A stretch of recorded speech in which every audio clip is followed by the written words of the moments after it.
देखिए, आज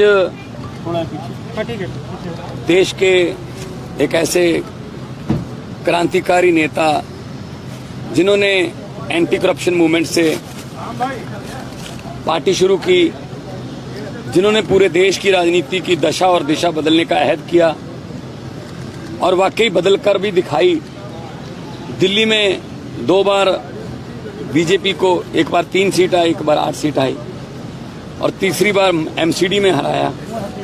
पंजाब में भारी भरकम बहुमत से आम आदमी पार्टी पर भरोसा जताया लोगों ने और उसका कारण यही है कि पार्टी ईमानदार है।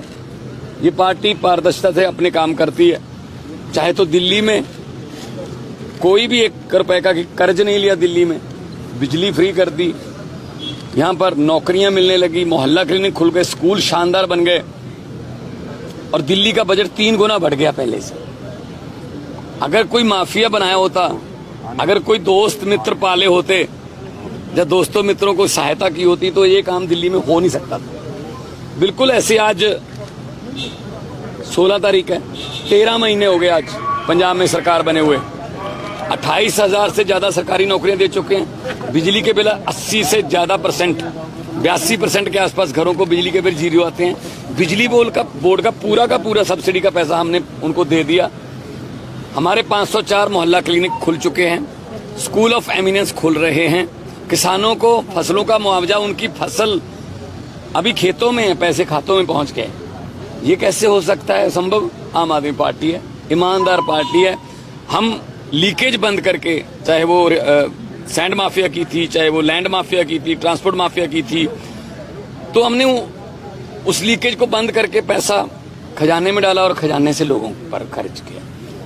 लेकिन ये बात बीजेपी वाले बर्दाश्त नहीं कर पा रहे कि आम आदमी पार्टी सिर्फ 10 साल में नेशनल पार्टी बन गई।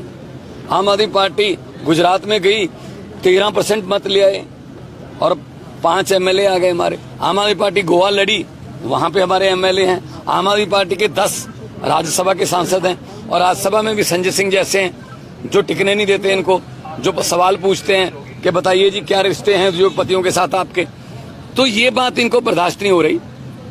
तो किसी ने मोदी जी को जाके बोल दिया कि जी जिसने अस्पताल बनाए हैं उसको अंदर कर दो, तो सत्येंद्र जैन को अंदर कर दिया। फिर किसी ने कहा कि जी स्कूल, दिल्ली के स्कूलों के बच्चे तो बहुत पढ़ लिख रहे हैं, वो तो इंजीनियर बन रहे हैं, डॉक्टर बन रहे हैं, उनके माता पिता तो बहुत ही खुश हैं। अगर इंजीनियर डॉक्टर बन गए ये तो घर की गरीबी जो है खत्म कर देंगे। गरीबी खत्म हो गई तो पढ़ लिख कर ये सोचकर वोट डालने लगेंगे। सोचकर वोट डालने लगे तो बीजेपी को तो वोट ही नहीं देगा। तो कहते जी क्या करें? कहते जी जिसने स्कूल बनाया उसको अंदर कर दो। उन्होंने मनीष सिसोदिया को अंदर कर दिया।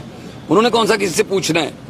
जो भी आके कह देता है, तारीफ कर दे थोड़ी सी, उसके बाद वो साइन कर देते हैं। अभी वो कह रहे जी अरविंद केजरीवाल ये तो कर्नाटका में भी जा रहे हैं, ये राजस्थान की भी तैयारी कर रहे हैं, ये मध्य प्रदेश की तैयारी भी कर रहे हैं, छत्तीसगढ़ भी हो आए, ये तो जी बहुत बड़ा पंगा हो जाएगा। गुजरात में भी सीट, तो गुजरात में भी हमारे लिए बड़ी मुश्किल खड़ी कर दी थी। तो कहते फिर अरविंद केजरीवाल को अंदर करने की जो है रिवायत शुरू कर देते हैं। इसी सिलसिले में आज उनको बुला लिया। मतलब जब पूछते हैं कि जी उनके साथ क्या रिश्ते हैं जो आपके साथ जहाजों में जाते हैं, उनके साथ क्या रिश्ते हैं जो आपसे पहले जहाज में पहुंच जाते हैं, वहां पे फिर आप पहुंच जाते हो, उसके बाद कॉन्ट्रैक्ट साइन हो जाते हैं, उसकी कोई खबर नहीं, कुछ नहीं। उनके बारे में कोई पार्लियामेंट में जवाब नहीं कि कौन है भाई, बता दो दे। दुनिया भर की कंपनियां बता रही हैं कि ये आदमी वो है जो जिसने घाटा इतना लोगों का पैसा खा गया, LIC भी बंद होने की कगार पर आ गई। उसके बारे में मोदी जी कुछ नहीं कहते। आम आदमी पार्टी का कोई छोटा मोटा कार्यकर्ता भी पोस्टर लगा दिया जी मोदी हटाओ देश बचाओ, ना जी ये लगा नहीं सकते। मतलब ये लोकतंत्र नहीं है, ये तो मतलब तानाशाही है। और 2 शाह बैठे हैं वहां पे, एक अमित शाह, एक तानाशाह। बस दोनों हर रोज कोई ना कोई फरमान जारी करते हैं। इसको टीवी चैनल को बंद कर दो, इसको ये हर बात के लिए हमें, कैसा लोकतंत्र है जी 75 साल की आजादी के बाद? हर बात के लिए हमें सुप्रीम कोर्ट जाना पड़ता है। इवन मुझे बजट सेशन बुलवाने के लिए सुप्रीम कोर्ट में आना पड़ा कि जी मेरा राज्यपाल कह रहा है मैं बजट सेशन नहीं होने दूंगा। गठबंधन जो हो रहा है और संसद में जिस तरह से घटनाक्रम हमें देखने के लिए मिला, ये तो आगे की बात है, हाइपोथेटिकल क्वेश्चन है। पर उनको तो हर वक्त ही डर लग रहा था, 24 नहीं, उनको नींद ही नहीं आती। उनको 24 का कोई डर नहीं, उनको तो एक एक दिन निकालना मुश्किल हो जाता है कि आज के दिन मैंने पकड़ा क्यों नहीं कोई, यार ये 2 दिन हो गए मैंने कोई पकड़ के अंदर क्यों नहीं किया विपक्ष वाला। तो ये जो उनके दिमाग में बैठ गई ना ये धारा, तो ये गलत है। साउथ ग्रुप का इश्यू भी है, 100 करोड़ रुपए साउथ ग्रुप दिया है इसमें, लिकर घोटाला, क्या बोलते?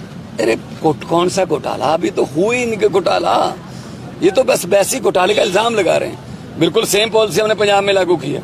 हमारा 41.41% हमारा जो है मालिया बढ़ गया, 2738 करोड़ बढ़ गया हमारा, वही हम लोगों पर लगाएंगे। प्रॉब्लम ये है पहले इनके पास रहता था, ये अरविंद केजरीवाल ने पारदर्शिता कर दी, अब इनके आदमियों से वो छिन गया, L1 L9 जितने भी वो होते हैं। अब वो कहते जी हमारे से तो MCD भी ले गए, हमारे से तो सब कुछ ले गए छीन के, तो इसीलिए इनको ये लगता है कि शायद ये आम आदमी पार्टी की टीम तोड़ देंगे। आम आदमी पार्टी की टीम बहुत एकमुठ है, हम एक साथ हैं, चट्टान की तरह एक दूसरे के साथ खड़े हैं।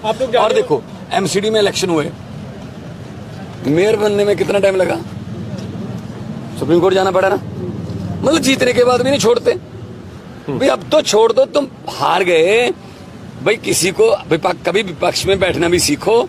अगर यही रहा तो ऐसा विपक्ष में बिठाएगी जनता, देश की 130 करोड़ लोग, ये दोबारा याद करेंगे जिंदगी में। सीबीआई मुख्यालय तक जाने वाले विधायकों को आज जगह जगह डिटेन किया जा रहा है, आम आदमी पार्टी के कार्यकर्ताओं को भी डिटेन किया जा रहा है, कहीं पे प्रोटेस्ट के लिए। वही इनको वही डर है कि आम आदमी पार्टी के कार्यकर्ता जो हैं वो इनके तो किराए पर आते हैं, इनके वाले तो दिहाड़ी पे आते हैं। आम आदमी पार्टी के कार्यकर्ता सड़कों पर बस घूमते रहते हैं, आम आदमी पार्टी है, तो इनको पता ही नहीं चलता कि आम आदमी पार्टी वाले कौन है। पहले पोस्टर लगाने वालों को पकड़ते रहे, हमारे तो आम लोग हमारे कार्यकर्ता हैं, हम किसी दिहाड़ी पर नहीं लेके आते, ना ही हम पैसे देकर लेके आते हैं। हमारे वाले कार्यकर्ता जुनूनी है, हमारे वाले कार्यकर्ता देश के लिए जुनूनी है, दिल्ली के लिए जुनूनी है कि हमने दिल्ली को भी ऊपर लेके जाना है, पंजाब को भी ऊपर लेके जाना है और देश को भी नंबर 1। आगे क्या कुछ रणनीति होगी, क्या आप लोग यहीं पे बैठे रहेंगे अभी जब तक अरविंद केजरीवाल? देखिए जो फैसला करेंगे हमारी, क्योंकि हमारे सीनियर्स यहाँ पे खड़े हैं सारे, पंकज जी हैं, संजय जी हैं और राघव जी हैं और हमारे स्पीकर साहब विधानसभा के और गहलोत साहब खड़े हैं, तो सारी पूरी हमारी टीम खड़ी है। जो भी फैसला करेंगे हम यहीं पे हैं, अरविंद जी के साथ चट्टान की तरह खड़े हैं, उनकी आवाज को दबा नहीं सकते ये, और जितना दबाने की कोशिश करेंगे उतना आवाज और जोर से उठेगी।